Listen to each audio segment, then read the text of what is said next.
Good morning, student. Today we will learn chapter 2, Science class 5. Eat healthy, live healthy. In this chapter, the main points are nutrients. Substance found in foods that provide the energy or material required for the normal growth, maintenance, and repair of the body part are called nutrients. अब ये nutrients क्या है, यहाँ पे ये जानने के लिए हम इस चीज़ को अभी पढ़ेंगे। वो सब्सटेंस, खाना तो हम लोग सब कोई खाते हैं, लेकिन अगर वैसा खाना जिसमें कोई न्यूट्रिएंट्स नहीं रहे तो वो हमारा पेट तो भरेगा पर हमें एनर्जी नहीं देगा। तो वैसा भोजन जिसको खाने से हमारे बॉडी के सारे न्यूट्रिएंट्स, सारे कमी को वो मेंटेन करता है, पूरा करता है, वो खाना जो है न्यूट्रिएंट्स कहलाता है। अब न्यूट्रिएंट्स है क्या क्या? These are include carbohydrate, fat, protein, vitamin, minerals and fibre. अब ये कार्बोहाइड्रेट है, फैट है, प्रोटीन है, विटामिन है, मिनरल है, ये सारा चीज़ जब एक जगह मिलता है तो वो न्यूट्रिएंट्स कहलाता है। ये सारा चीज़ न्यूट्रिएंट्स का पार्ट होता है।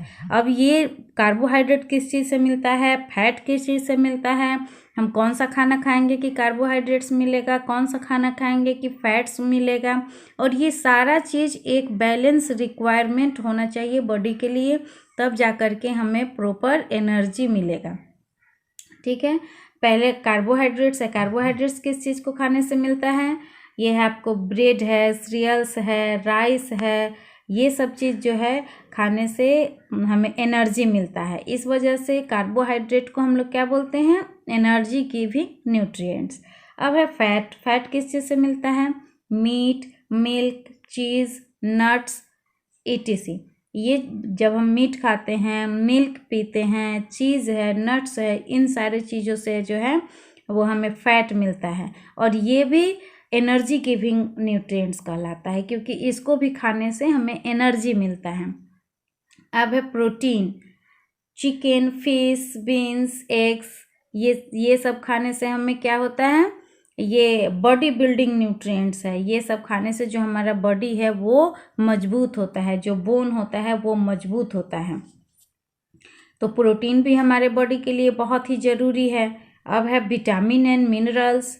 ये किस चीज़ से मिलता है? ये आपको फ्रेश फ्रूट से एंड वेजिटेबल से। जब भी हम किसी बीमारी से ग्रसित होते हैं, जब हमें कोई हमारी तबीयत ख़राब होती है, डॉक्टर के पास जाते हैं, तो डॉक्टर ऑलवेज ये हमें सलाह देते हैं, एडवाइस देते हैं कि हमें हरी साग सब्जी खानी चाहिए, फ्रूट्स खानी चाहिए। हरे साग सब्जी और फ्रूट्स से विटामिन और मिनरल ये दोनों मिलता है, और ये दोनों हमारे बॉडी के लिए बहुत ही ज़रूरी होता है। ये भी बॉडी बिल्डिंग न्यूट्रिएंट्स के अकॉर्डिंग में आता है। ये बॉडी बिल्डिंग न्यूट्रिएंट्स के कैटेगरी में इसको हम रख सकते हैं। ठीक है, अब है रफेज। अब ये सारा न्यूट्रिएंट्स तो ज़रूरी है, लेकिन रफेज भी हमारे शरीर के लिए उतना ही ज़रूरी है। Some vegetable, fruits and cereals foods are called roughage. ये जो है डाइटरी फाइबर जो है, वो जब हम खाना खाते हैं, खाना खाने के बाद जो हमारे पेट के अंदर जो मशीन चलता है, जब इसकी पिसाई होती है और जब इससे जूस निकलता है, तो इसमें फाइबर जो है वो काफ़ी अच्छा रोल करता है। इससे हमारे डाइजेशन में काफ़ी मदद मिलता है। हमारे पाचन क्रिया में ये रफेज जो है वो काफ़ी हेल्प करता है।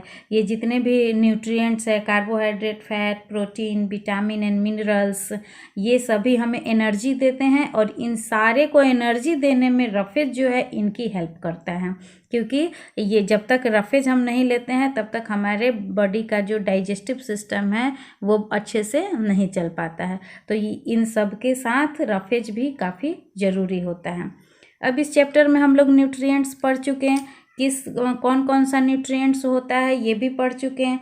अब किस न्यूट्रिएंट्स से क्या चीज़ मिलता है ये भी हम लोग इस चैप्टर में जाने हैं। अब इस चीज़ को आप लोग अपने कॉपी पे नोट कर लीजिएगा और इसको याद कर लीजिएगा। अगले वीडियो में हम इस चैप्टर का अगला पॉइंट डिस्क्राइब करेंगे। तब तक के लिए धन्यवाद।